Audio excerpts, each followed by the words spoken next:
buzzing and muting. So what we wanted to do is to show you an example of what buzzing and muting sounded like. So as you're working through particularly those introductory exercises that we introduced to you in the Quick Start Guide, or excuse me, in the beginner ebook, you can be listening for them and know what you're hearing. So let's use our G major chord as an example.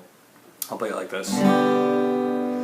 Muting can happen when you're not fretting down the strings hard enough. So here's my G, and let's say I don't have my middle fingers not quite strong enough, or I'm just being lazy or whatever.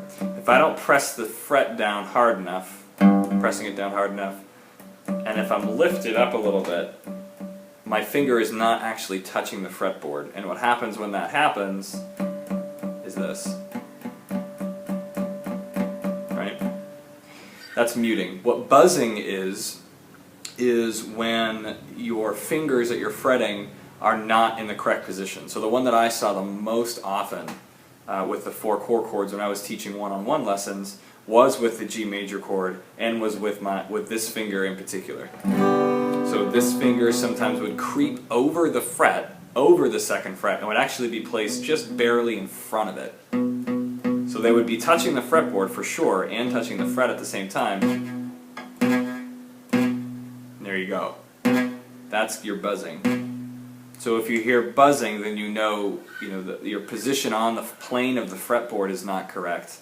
If you hear muting, that means that your fingers are not actually touching the plane of the fretboard.